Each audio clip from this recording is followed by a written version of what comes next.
প্রতিদিন করেই চেষ্টা করছি অল্প একটু শাক ভাজা খাওয়ার। দেখি এই বুড়ো বয়সে যদি চোখ আর চুলটা একটু ভালো করতে পারি। শাক আমি কোনোদিনও পছন্দ করতাম না, শুধুমাত্র ঢেঁকির শাক আর লাল শাক বাদ দিয়ে। আর এখন মোটামুটি কর্তামশাইয়ের পাল্লায় পড়ে সব শাকই খাই। ছোটোবেলা থেকেই শুনতাম সবার মুখে শাক খেলে নাকি চোখ আর চুল ভালো থাকে। এত বছরে তো খাইনি, দেখি এই বুড়ো বয়সে গিয়ে যদি শাক খেলে পারে চোখ আর চুলটা একটু ভালো হয়, তাহলে তো খুবই ভালো কথা। যাই হোক, সকালবেলা আগেই তৈরি করলাম বথুয়া শাক ভাজা। কালকে কর্তামশাই আর আমি দুজন মিলে বিকেলবেলা গল্প করতে করতে সমস্ত শাক ভালো মতো বেছে নিয়েছি। সকালবেলা বেশ কয়েকবার ধুয়ে নিয়ে কয়েকটা লঙ্কা ছিঁড়ে নিয়ে নুন হলুদ আর সামান্য একটু ওই ধরে নাও 1-2 দানা চিনি দিয়ে ভেজে নিয়েছি। এবার তৈরি করছি ফুলকপির সবজি। আমি তো আগেই বলেছিলাম যতদিন শীতকাল আছে প্রত্যেক দিন পারলে আমি ফুলকপি বাঁধাকপি খেতে থাকবো, আর আমি সেটাই করছি।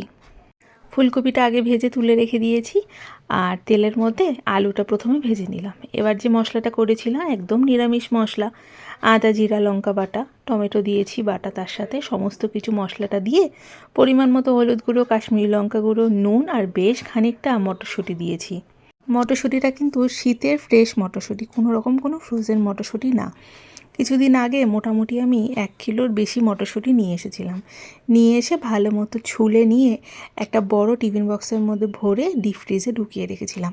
ডিপ ফ্রিজে মটরশুঁটি রাখলে না ভীষণ ভালো থাকে, সেটা আমি আগের বছরও দেখেছি, তাই এবছরও করে রাখলাম সেভাবেই। মশলাটা থেকে ভালো মতো তেল ছেড়ে দিলে ভাজা ফুলকপিগুলো দিয়ে বেশ খানিকক্ষণ একটু আঁচ বাড়িয়ে নিয়ে ভাজা ভাজা করলাম সমস্ত কিছুকে।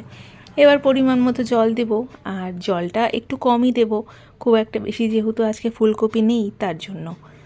দিন দিন কেমন যেন মায়ের মতো হয়ে যাচ্ছি যেন। মাকে ছোটোবেলা থেকে দেখে আসতাম সকালবেলা খাওয়া দাওয়া শেষ হয়ে বা রাত্রেবেলা খাওয়া দাওয়া শেষ হয়ে যাওয়ার পর পরের দিন কি রান্না করবে সেটার চিন্তা করে, আর এখন আমার অবস্থা তাই হয়েছে।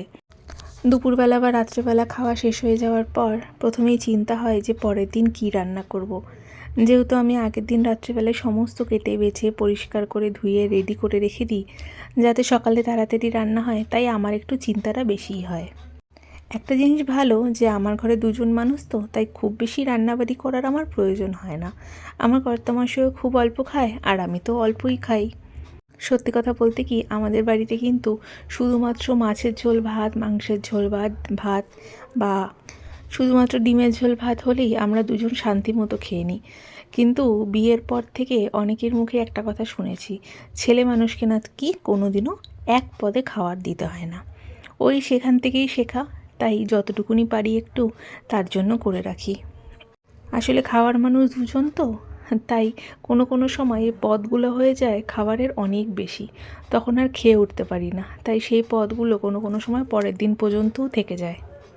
আর কর্তামশাই যেহেতু শুধুমাত্র রাত্রেবেলা খায়, তার খাওয়া তো এখন একদম সামান্য হয়ে গেছে। সে একদম খেতে চায় না রাত্রেবেলা, সে বলে একদম ঝাড়াঝাপটা খাবার পেলেই সে ভীষণ খুশি হয়। বেশ অনেক দিন পর আজকে তৈরি করছি চিংড়ি মাছ। যেহেতু গরম পড়ে গেছে মোটামুটি, আর গরমে যেহেতু চিংড়ি মাছের সমাহার প্রচুর পাওয়া যায়, তাই ছোট চিংড়ি মাছ নিয়েছিলাম। কেটে বেছে পরিষ্কার করে ধুয়ে নিয়ে বেশ কড়া করে প্রথমে ভেজে নিয়েছি। চিংড়ি মাছটাকে তুলে নিয়ে ঠান্ডা করার জন্য রেখে দিয়েছি। অন্যদিকে পেঁয়াজ কুচি, রসুন, বেশ খানিকটা লঙ্কা ভালো মতো সর্ষের তেলের মধ্যে ভেজে নিয়েছি কড়া করে। তার মধ্যে যে ভাজা চিংড়ি মাছগুলো ছিল সেটাও দিয়েছিলাম।